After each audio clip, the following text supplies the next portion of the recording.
فعمل حاجة من حاجات الكهرباء اللي احنا اتفقنا عليها.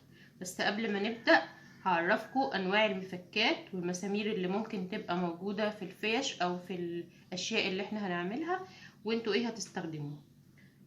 ده مفك تيست. مفك التيست ده بنستخدمه لما بنكون عايزين نعرف الفيشة او السلك اللي احنا هنشتغل فيه كهرباء ولا لا. ده اسمه مفك عادة، والمسمار اللي احنا بنفكه بالمفك ده شكله كده كده. ده مفك صليبة، والمسمار اللي احنا بنفكه هو ده. هنجنب بقى الحاجات دي وهنبتدي نشتغل. احنا طبعا النهاردة انا هعمل لكم وصلة بسيطة جدا نقدر نستخدمها لو احنا الفيشة اللي عندنا في الأوضة بعيدة عن المكان اللي احنا قاعدين فيه، فاحنا بنستخدم الوصلة دي. الفيشة اللي انا قاعدة بعيدة عنها، الادوات اللي احنا هنستخدمها سلك وفيشة، دول كده زوج بنجيبهم من عند الراجل، هما زي ما هما كده. وهنستخدم المفك العادة علشان المسمار اللي هنا ده عادة. في نوعين من الاسلاك، في النوع ده ممكن نشتريه وفي النوع ده، ايا منهم هينفع. طبعا احنا هنعمل ايه الاول؟ هنحدد المسافة اللي احنا عايزينها علشان لما نشتري عدد الامتار اللي احنا عايزينه، لا ناقص ولا زيادة. تمام. نمسك الفيشة اللي احنا هنركبها ايا من الاتنين، تتفتح من هنا كده بكل سهولة. هنعمل كده هتتفتح. هنبص طبعا المسمار زي ما انا قلت لكم اهو، ده مسمار ايه؟ مسمار عادي.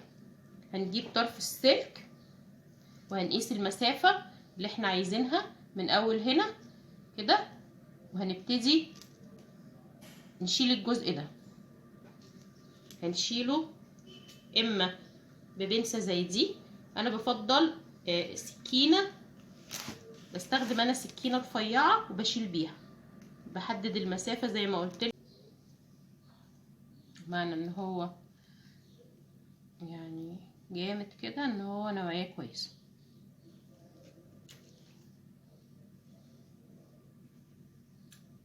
بعد ما عملت كده هعدي السلك من هنا، دي خطوة مهمة جدا عشان انا لما اركب كده دي تنزل كده وهتيجي مكانها. هشيل الطرف البلاستيك ده والطرف ده بالمقص بالراحة كده من هنا. هعمل حز، هعمل كده، شال بكل سهولة. تاني نفس المقاس كده، هعمل كده، شال بكل سهولة. تمام. جيب المفك، فك المسمار. لما اجي بفك عكس عقرب الساعة او ناحية ايدي الشمال،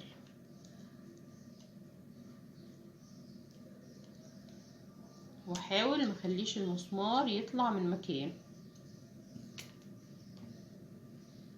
هعمل كده وهدخل طرف السلك،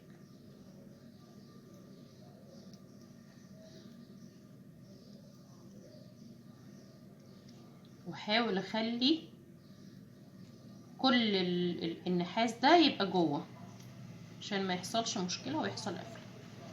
هربط ناحية ايدي اليمين او في اتجاه عقرب الساعة.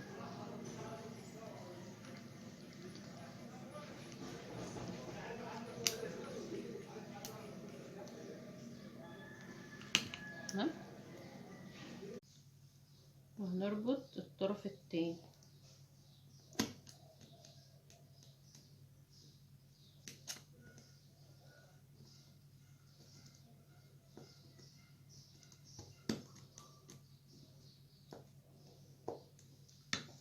خلاص هرجعها كده.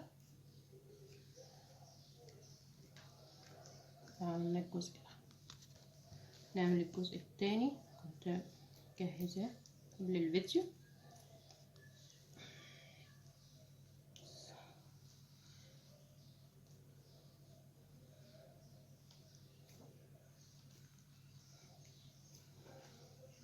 زي ما قلنا هنشيل الجزء الابيض ده.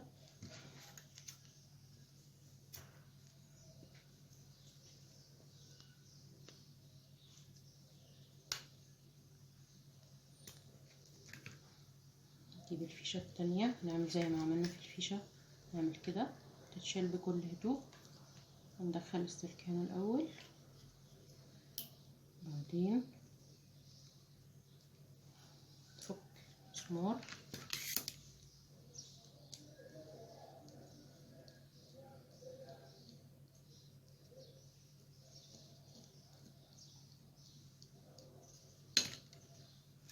نعمل زي ما عملنا في الجزء الاول.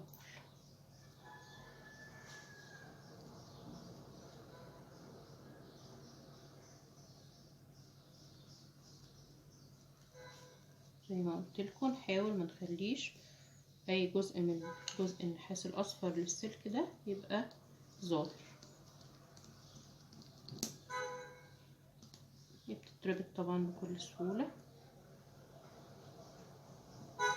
نربط السلك التاني الطرف التاني.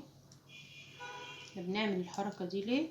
عشان يبقى سهل ان هو يدخل في الجزء ده.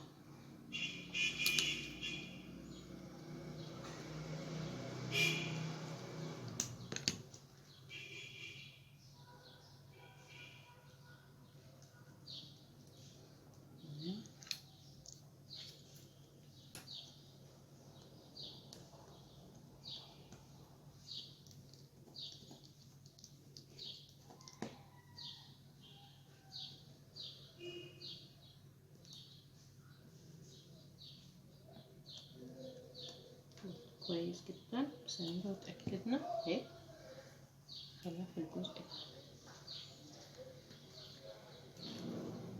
كده. انا خلصت، اصبح عندي كده واصلة.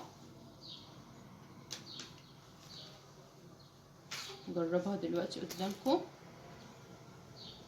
هوصل شاحن الموبايل هنا اهو، وهوصل دي في مصدر التيار.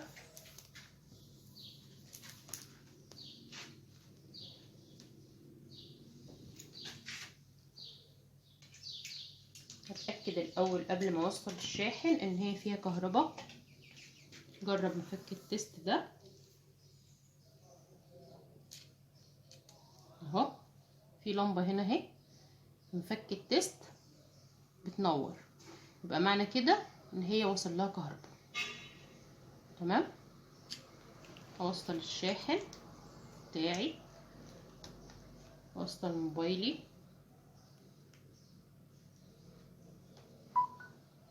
ده اشتغل. اتمنى ان انا اكون فدتكم النهارده. وطبعا انا ممكن اوصل مشترك زي ده هنا، وهشغل 1 2 3 حاجات في نفس الوقت.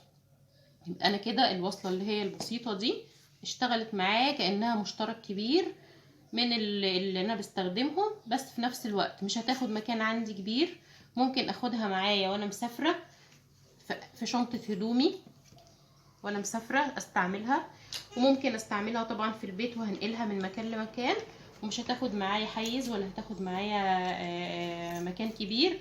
وطبعا ما خدتش وقت وما خدتش مجهود ومش هتاخد تكاليف كتير. اتمنى النهارده ان انا اكون فدتكم بحاجه بسيطه. لايك وشير وسبسكرايب للقناه، وان شاء الله مع فيديوهات جديده. وانا مبسوطه ان انا معاكم النهارده. شكرا.